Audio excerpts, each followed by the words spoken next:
Hi guys, welcome to Book Reviews with Fee, and today we're going to be reviewing By the Book by Jasmine Guillory. And as you know, I listen to books on audiobook to survive my commute. So this is a review of the audiobook version. And I make that distinction because I do have a section in my review just critiquing or evaluating the effectiveness of the narrator. Okay, so I'm gonna divide this into sections. So let's talk about the plot. By the book is the story of Izzy, an aspiring assistant editor, writer. She really wants to be a novelist, but she gets this amazing job at this very important publisher. And as the book starts, she's like very Mary Tyler Moore, and we're gonna make it after all. And she's so excited.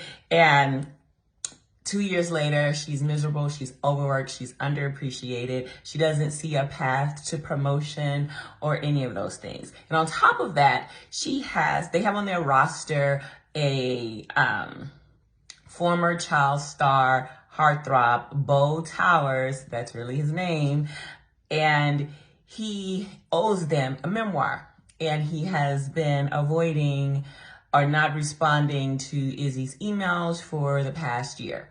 So Izzy and her coworker, best friend Priya, they get sent to a conference in California where Bo lives. And while at the conference, just as a joke, Izzy says to Marta, who is the publisher, the main editor, she says, oh, I should just go to his door and, knock on his door and say, hey, what's up? And she's like, yeah, that's a great idea. You should do that. So Izzy, on her last day of the conference, she literally has to be at the airport, LAX, in a few hours. She drives out to Bo Towers' compound and she knocks on the door. And Bo Towers' assistant, Michaela, answers, and she gives her the spiel. Hey, I work for Marta at IOIT, or I forget the name of publishers, and I'd like to speak to Bo Towers about his progress on his book. And she's like, yeah, he's not going to speak to you, blah, blah, blah. So Michaela, she's like, well, I'm going to go check the mail. I'll walk you to your car. But on the way to the car, she falls and sprains her ankle. So Izzy ends up helping Michaela back into the house, which is how she gets inside of Bo Towers' mansion. And while she's attending to Michaela, Bo Towers emerges, and he's like this big, grim, gruff beast of a guy, because this is a retelling of the Beauty and the Beast fairy tale. So we go through the introduction, and he's very curt and rude and everything that you would think a beast of a man would be. But Izzy, she's giving her spiel, and she's like, okay, she tries to root him on. He's like, what is this, a pep talk? And he's like, okay, if you want to help me finish this memoir, I want you to stay here and give me a pep talk every day. Okay, so you have to suspend disbelief at this moment, because that's when it gets to the fairy tale stuff. So she agrees. She calls Marta, pushes her flight to Monday, and she's going to spend this weekend like, go, Bo, go, Bo, go. So as you can foresee, they have their little run-ins, their misunderstandings, and then they finally start to build this rapport, and she keeps pushing her flight back farther and farther. And then Bo even asked Marta if she could stay for a month. What can happen in a month? So she finally gets him to start writing some things down, and they start to develop this romance, yada, yada, yada. I won't ruin the ending because you probably can already predict the ending. I will say, I didn't like it. And I debated, okay, should I do a review of a book I don't like? And I said, yeah, because the reasons I don't like it might be the very reasons that you want to read it. Number one, I didn't believe the characters. It's like, it starts off saying like that they were Black, but there was nothing culturally identifiable about their descriptions, the way they spoke, anything. And I understand that there's more than one way to be Black. Please understand that. However, if you, to me, can just swap out the nationalities of the characters, why even mention that they're Black? That didn't make any sense to me. It was just, and this could have a little bit to do with the narration, but it was just even the interactions between them. Like, I didn't buy it. I didn't buy that this, I didn't buy into Beau's tragedy. Like, he didn't really have a tragedy. He was just like, oh, my dad died and I was mean to my mom and I got into some trouble when I was younger and the paparazzi and I'm rich, yada, yada, yada. I got muscles, There was nothing charming or endearing about him to me. It didn't come across, and it didn't come across in the writing.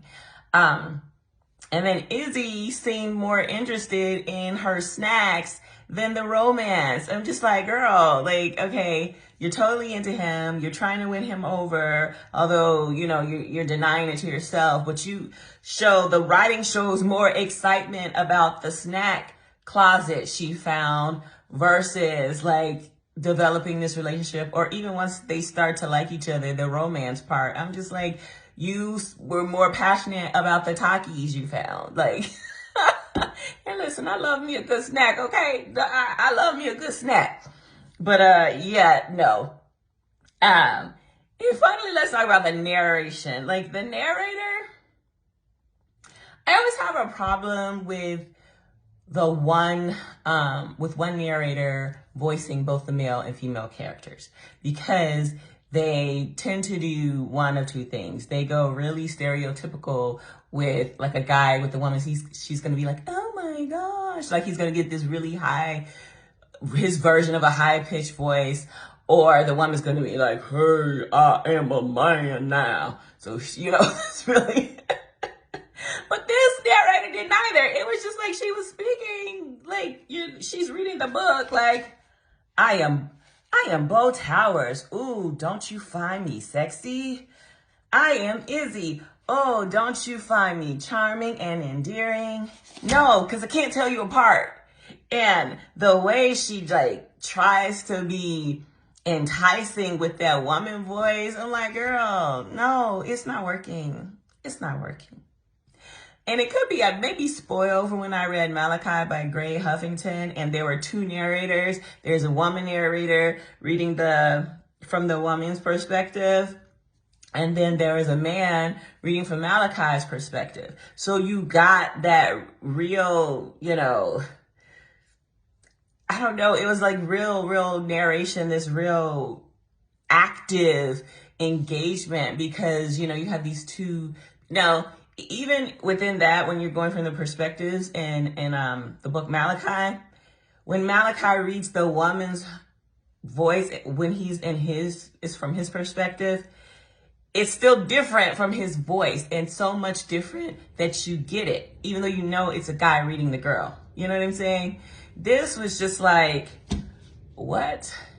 And the girl was just so like, oh my gosh, Beau, like, oh my gosh. I'm like, girl, like, I couldn't relate. Like, where's the sister inside of it? Do something. I mean, I don't know. Get some hot sauce. Say you put some hot sauce on your fries or something. She's always talking about food and passionate about food and whatnot. But anyway, yeah, I didn't like it. And Beauty and the Beast is the worst of all of the fairy tales. Like, you're telling me you're going to kidnap this girl because her father couldn't pay a debt or whatever it was, and she's supposed to, like, fall in love with you because the plates and the spoons and the cups start dancing? No, she has Stockholm Syndrome, and she's going crazy. That's why she thinks the dishes are talking.